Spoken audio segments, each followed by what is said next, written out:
Let's talk about polarity. When something is polar or has polarity, it just means it has positive and negative areas. Just like our Earth has a North Pole and a South Pole, you also can have different poles in a bond. So, and the bonds will be positive and negative areas. The difference in electronegativity determines what type of bond you have. And we talked about this earlier when we talked about ionic and covalent bonding. In ionic bonding, we have a transfer of electrons, and in covalent bonding, we have a sharing of electrons. And there are two types of sharing.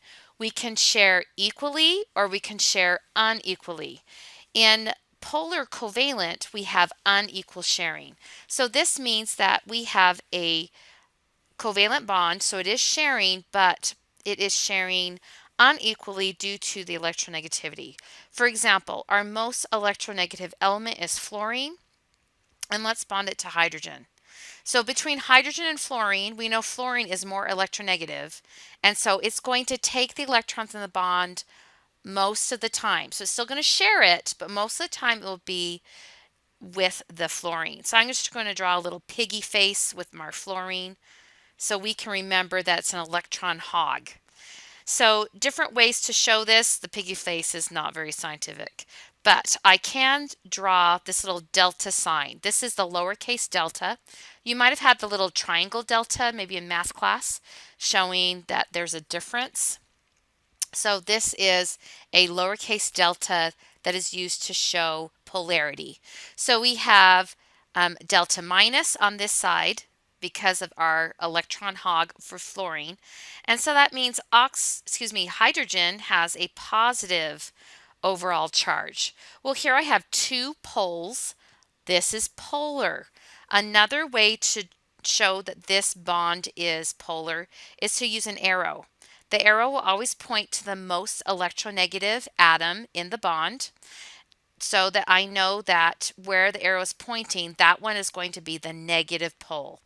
On the positive pole to the arrow, you're going to draw a little line through it. So it kind of looks like a plus sign. So again, this is showing it's polar. Again, I have unequal sharing. The one that's most electronegative will take the electron most of the time, and it'll end up being a little bit negative on that side. And the one that lost the electron some of the time will be positive. So again, this is polarity or unequal sharing. Nonpolar covalent is when we have equal sharing. A good example of that is when fluorine is bonded to itself. They pull equally on the bond, and those electrons are going to be going back and forth between the two atoms there. So they will share, and you will have a non-polar covalent bond. So when we're talking about polarity, we're always talking about it being covalent. We don't always say the word covalent. We should say polar covalent and non-polar covalent, but a lot of times it's just shortened to polar and non-polar. Let's add one more thing to our non-polar covalent. You should memorize that the carbon-hydrogen bond, this is a equal sharing. It's like 99% covalent, so 99% sharing. So not quite as pure covalent as a fluorine with a fluorine, but it is still classified as nonpolar. So anytime you see a carbon and a hydrogen, it is also nonpolar.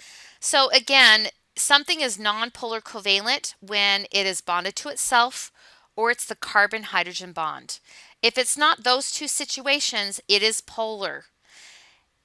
Sometimes it gets really, really polar and then we call it ionic.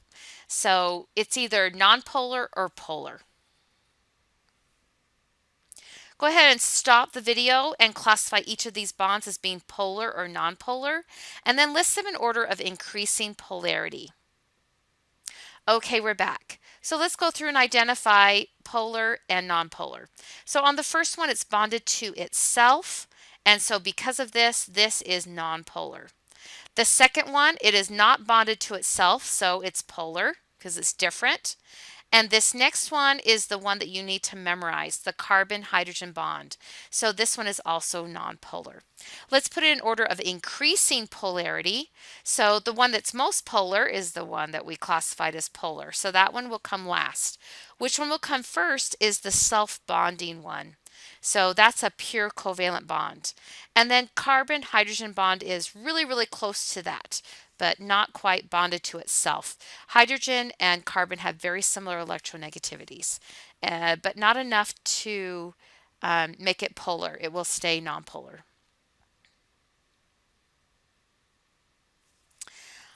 All right, if we are asked a question about a dipole moment, this just means it's polar. The word dipole means two poles. Well, that is what something polar is. It's something that has a positive area and something has a negative area on the bond. And so you can see it in this example of hydrogen and chlorine. So there's my little delta minus, there's my little delta plus, and we even have our arrow there pointing to the most electronegative or the negative pole. So if we say dipole moment, it's usually a quantifiable or a measurable way of the polarity, but it really just means it's polar. So it's just another synonym for the word polarity. And so if we were to look at a polar molecule, we could identify the negative, but again, pointing to the most electronegative. And so that's where it's going to be a little bit negative and a little bit positive. So does it have a dipole moment? Yes, because it's polar. Dipole just means it's polar.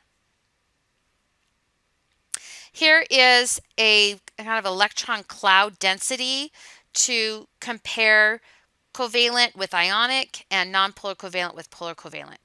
So the one over here on the far right hand side, this one is our ionic. And remember, ionic is polar, just extreme polarity. And you can see that the electrons have been transferred because our electron cloud is separate. And these next two here, these are covalent. So we have our nonpolar covalent. You can see the electron cloud is evenly distributed in that bond. This one right here is our polar covalent. So you can see that one is an electron hog. It is going to have the electron a lot of the time, but we still have some sharing. So we have a positive and a negative pole.